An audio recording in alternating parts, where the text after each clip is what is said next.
Saving money is a crucial aspect of living in this society. You need to save for rainy days, medical emergencies, retirement. I could go on and on. It may feel stressful and futile to try and save when you're making next to nothing, but don't be dissuaded. There are small steps you can take to build a respectable savings account. So follow along to learn more.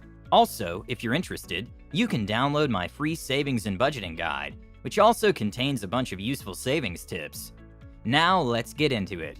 Number 1. Tackle high-interest debts first. Before you start thinking about saving your money, you must first consider eliminating debts that will slow you down towards your goal. I'm specifically talking about high-interest loans, including your credit cards or personal loans. If you're thinking just how in the world am I going to start paying off so many debts and be done in time to start saving? Well, it's easy.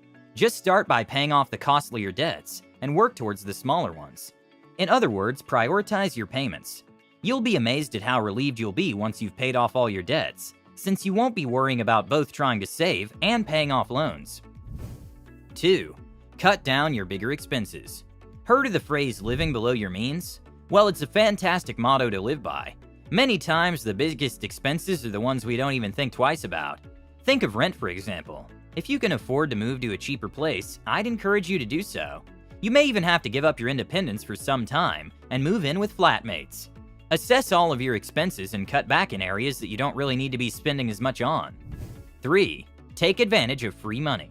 Did you know that low-income families are exempt from paying earned income tax? The IRS reports that when you've earned income tax, it'll act as a refund to your taxes. What does this mean? It means that you'll have more of your salary to take home. On a good day, you can expect a couple extra $1,000s to come your way. A good place to start is choosing the right 401k. And all you need to do is check and see if your employer will match your donation up to a specific proportion. If they do, reap the benefits and save up all that extra money into your retirement fund. Now, I know you might be tempted to use that money to buy a brand new TV or the latest iPhone, but don't be tempted. The whole point of this is to save, and that's exactly what this extra money is for. I mean, think of the awful buyer's remorse you'll be suffering with once you get your new gadget, all the while having an empty savings fund. Yikes. 4. Start a side hustle. Nobody in this day and age is going to be financially free with just their 9-to-5 alone. That is, unless they're like a CEO or something. But even then, you need to start a side hustle to supplement your full-time job. And the fun thing is that it can be very easy. Let's say you're a fantastic cook. You can start selling your food and make some extra cash. You can take it a step further and start teaching cooking classes. The great thing with both these ideas is that they can be done from the comfort of your own home. And just like that, you've got some extra cash handy. While your money from the 9-to-5 pays for your day-to-day expenses, use this side job money to save and even invest. 5. Start a budget. Okay, I'm going to get straight to the point with this one. Follow the 50-30-20 rule. 50% of your money should go towards your necessities, rent, groceries, etc. 30% for your wants, and 20% into your savings. The one major tip I'll give you is to properly identify where your 30% is going to. Don't just mindlessly spend it away. Create a wish list and organize it from what I want the most to, if I don't get it, I'll still be okay. Save up towards whatever is at the top of the list, and buy it. This way you'll cherish and value it more. 6. Avoid bank fees.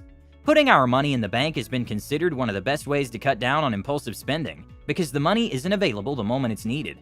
Unfortunately, something we weren't told is that banks also come with a few disadvantages. Banks typically charge a fee based on the type of transaction. The larger the amount, the more the fee. Additionally, the needed minimum balance must be kept at all times to avoid having to pay extra fees with your hard-earned money. Candidly speaking, it does seem unfair. If you already have an account, don't spend more than you have to. You can also sign up for a direct deposit, because it's always free when your money is banked in automatically. Another alternative is opening multiple accounts at your bank. 7. Stay healthy. Medical insurance, or any medical fees for that matter, are expensive. Health really is wealth, and you need to make sure you're taking care of yours all the time. Taking care of your health ranges from modifying your diet to cutting out alcohol and smoking. Your mental and physical health is your biggest asset, so take care of it to the fullest of your ability. 8. Follow the money. The dream area to live would be a place with low rental costs but high minimum wage. You've already talked about moving into a place with lower rent and splitting the rent amongst flatmates. Now you want to also make sure the new area you're moving to has a higher minimum wage rate than your previous area. Striking the right balance is key. Alternatively, you can get a good house with a good mortgage. You can choose to rent out the unused space. and use the money to pay for the mortgage. 9. Don't expand your family. Let's cut to the chase. Kids are expensive.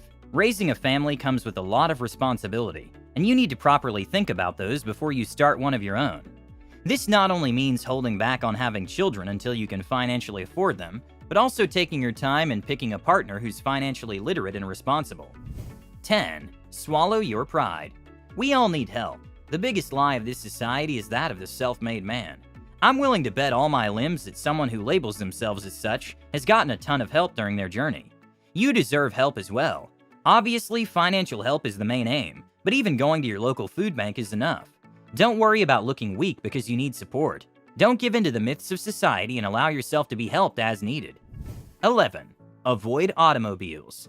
Aside from helping the environment, you're also doing wonders for your wallet by ditching the car and opting for public transport instead. From gas money to regular maintenance, owning a car is scarily costly. You can also kickstart your health journey by getting a bike instead, or walking around town if possible. 12. Get a change jar.